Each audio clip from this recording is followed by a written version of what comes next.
164. If only we could get to average. Mr. Chris Kendall was the referee. I'm pretty sure and in terms of Kendall's done every Thursday night game so far in Super League. He is Mr. Thursday night. There wasn't one last week, was there, when he did the World Club Challenge game? I think he's done every other Thursday night game. I think he has, and I think there's a reason for that. Because he's quite a good touch judge. They often use him as a touch judge as well. So I think he does Thursdays and Sundays. So I think he'll do Thursdays as a ref and Sundays or Saturdays as a touch judge. Is also with one of the leading officials out of action.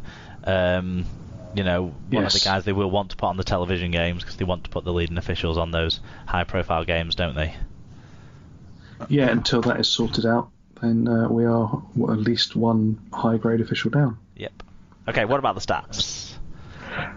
Well, we could just talk about officiating, couldn't we, for the allotted time for this match. The stats say Cash should have won and won by more than they did. 15 breaks to 2 over 650 more metres at 0.9 metres per carry better average gain.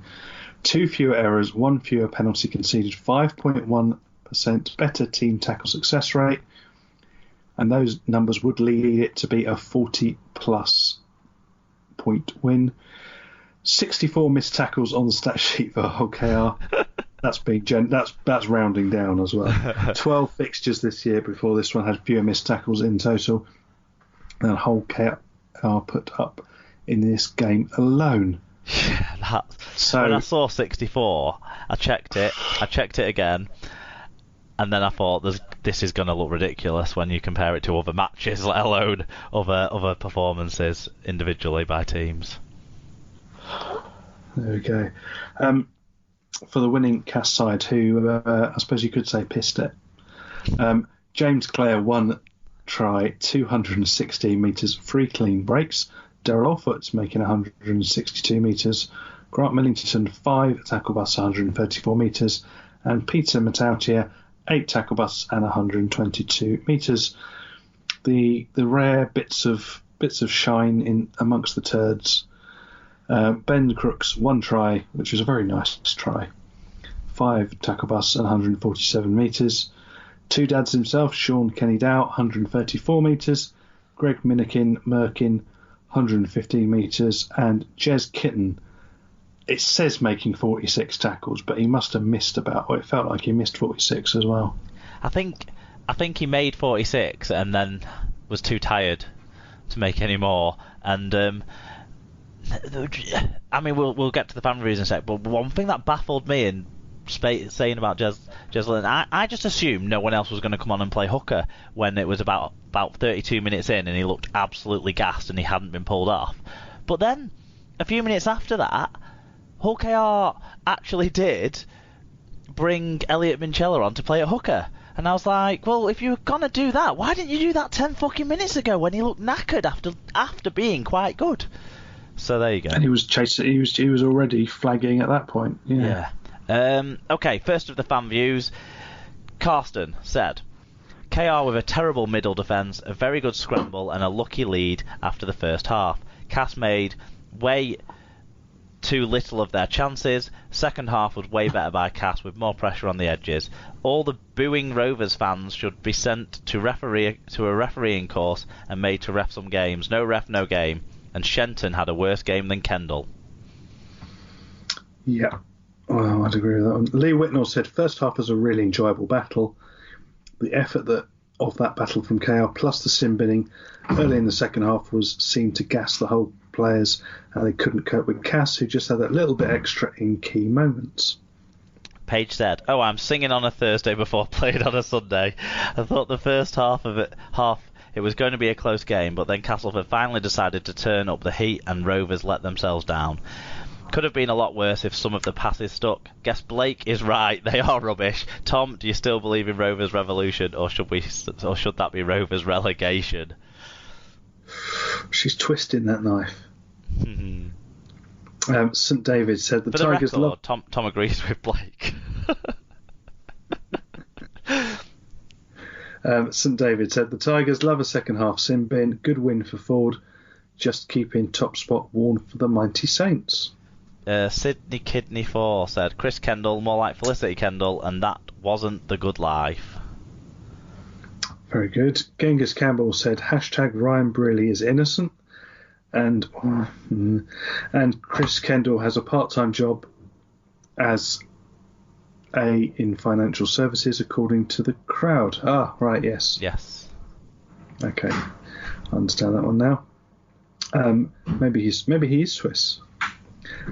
KR were just about in it until the second half, but never really recovered from the unjustified sin binning of Brearley. Richardson and Truman both outstanding again.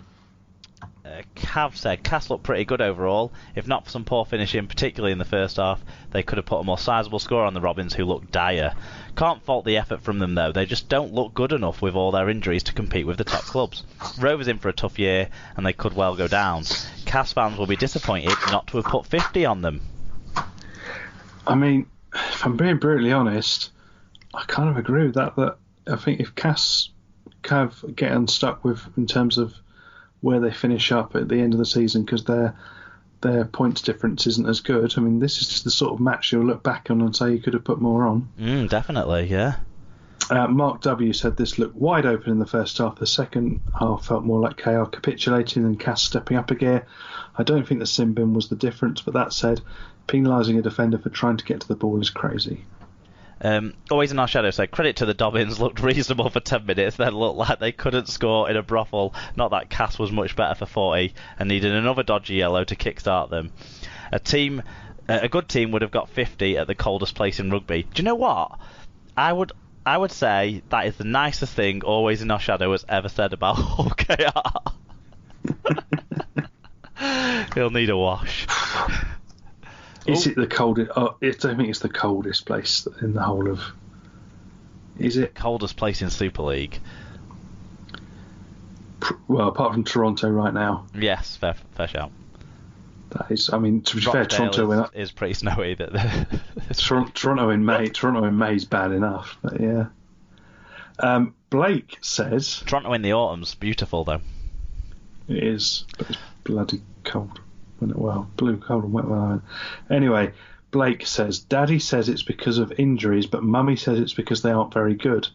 I love my daddy, but he doesn't half talk some bollocks sometimes. They start him young. Cass were too, although they are in the posh bit. Cass were too good for the first half, and only Rovers. First half, only Rovers, and although they look good in patches, and that lad from Hull, Hadley, is showing some skill, it's going to be a long year. Fat Boy Rob said, another masterclass from 2020 Man of Steel Danny Richardson after another flat first half. I don't think the score flattered us, but we got a break with the sin binning. If that game wasn't on TV, it wouldn't have even been a penalty. I'm not getting too excited, but it's good to be proved right about pissing the league 2017 style. And how did that one end for you? In other news, I bumped into Tom Andrews and can confirm he has almost reached puberty. Hashtag this time next year. Hashtag babyface. Hashtag coif. There you go. Helen Gapic said, firstly, I watched the game on Sky, and I think the Sky commentary team need to up their game. I mean, yes. FYI, Greg Eden is not making the first team because he is injured, and Mike McMeekan's career has not plateaued because he's been out injured. But the game was a definite story of two halves, the second by far the better. I think the opinion of Mike McMeekan's career plateauing is a fair one. It's shot into the England reckoning, and he hasn't been injured for the entire of the last 18 months. We haven't seen too many performances like that one. Do you remember that epic performance he put in it at Warrington for Cass a few years ago? And yeah. I thought, this guy's going to get better and better.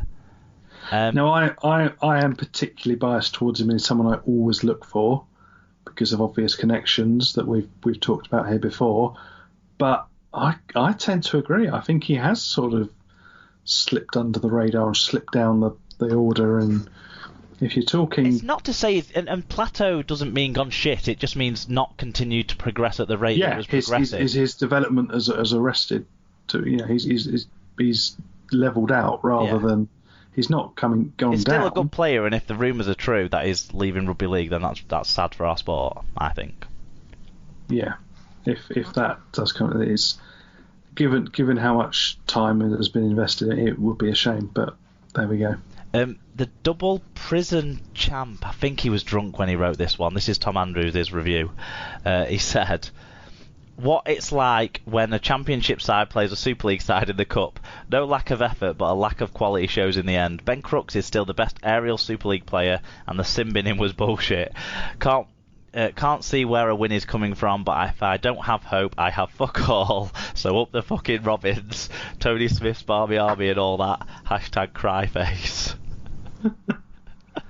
Hey, tell you what, Tony Smith has got the best tan in Super League. If we've got to cling to something. Paul Chamberlain. Well, that proved why the Bulls are playing at Dewsbury and not in Super League, and that Darryl Powlett really is a genius at turning bang average wingers into world beaters. Yeah, fair I mean, he's shout. done it multiple times, Paul. James Clare is pretty. I've always thought of as like, yeah, an average winger, not exceptional, not bad. But he put some big numbers up in this one, didn't he? And so did Daryl. So has Darryl Olferts in his early cast career. Right, lots of people talked about the sin binning. Let's cover that off, Tim. What was your take on the sin binning of Ryan Braley just after half time? It's a hard one because it's harsh, but I can see I could see the referee's thought process. I could see how he got there in terms of when you look at it and when you look at it full speed. Although he was going, and it's one of those ones really, as a professional, you should know not to do, and you should have the sense to say, look, the referee's only going to see this one way, really. I don't know. What was your? I thought it was hugely harsh. I think they were both running to the same spot, and that spot was already occupied by another Hull KR player who was going to clean up the ball anyway.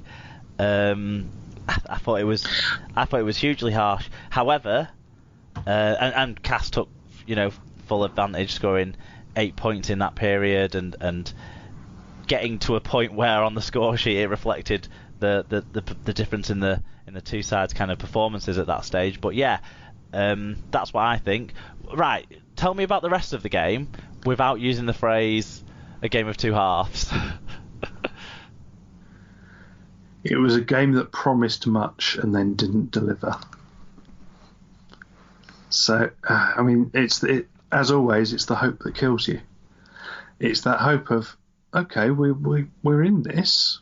We get to half time, small lead, okay, cling on here, get a penalty, take the two, keep moving. This could be all right. You'd just about done enough to show that you were fighting against all those breaks that Cass was starting to make. Yeah, and the defence had been better. Again, I can't remember who it was alluded to, there was a lot of, even in that first half, there was a lot of scramble defence rather than line defence. It wasn't great, and it was a sort of sign of things to come. But once, and this is the thing we've seen with Rovers for probably since they got back into Super League, once the floodgates open, there's no amount of boys with their fingers in the dike are going to stop them. Yeah, and it so just once felt the middle floodgates open, fell apart, didn't it? And it didn't matter. It just goes. Heads go, and it's just bang, and it gets away very. Two scores become four very quickly, and we've seen it time and time again. I have been critical of Jez Litton in particular for that before, because I just don't. I don't think he's robust enough to defend us in Super League. I really don't. Again, Hadley had one of his better games, but again, not someone whose defence is good enough at this level. And again, robustness calls into question, because he tried to play an 80-minute performance and he had to go off injured. From your team's perspective, what I would say is I do think Dagger, Keys and Litton did okay, but they were clearly not as good as the players that when you've got a starting front row of Daniel Murray, Jez Litton